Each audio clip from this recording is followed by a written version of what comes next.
Port Dickson கரையோர பகுதிகளில் கிடைக்கும் சிப்பிகளில் பயோடாக்சின் எனப்படும் உயிர் நச்சு அமிலத்தின் அளவு அபாய அளவுக்கு கீழே குறைந்திருக்கிறது. அபாய அளவு 800 ppb என வரையறுக்கப்பட்டுள்ள நிலையில் கடைசியாக சிப்பி மாதிரிகள் ஆய்வுக்கூட சோதனைக்கு உட்படுத்தப்பட்டதில் அந்த பயோடாக்சின் அளவு 498 ppb குறைந்திருக்கிறது. விவசாயம், உணவு பாதுகாப்பு மற்றும் வாழ்க்கை செலவினத்துக்கு பொறுப்பான நகர செம்பிலான் மாநில ஆட்சிக்குழு உறுப்பினர் டத்தோஸ்ரீ ஜலாலுடீன் அலியாஸ் அதனை உறுதிப்படுத்தியுள்ளார்.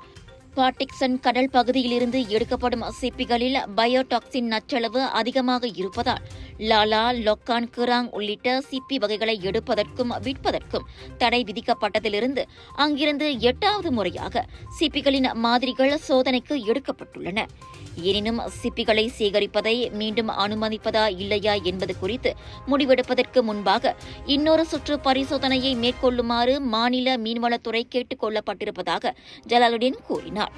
பயோடாக்சின் நச்சு அபாய அளவில் இருப்பது கண்டறியப்பட்டதைத் தொடர்ந்து பாட்டிக்சன் கடல் சிப்பிகள் உண்பதற்கு பாதுகாப்பானவை அல்ல என முடிவு செய்யப்பட்டு ஏப்ரல் 4ஆம் தேதி தடை விதிக்கப்பட்டது.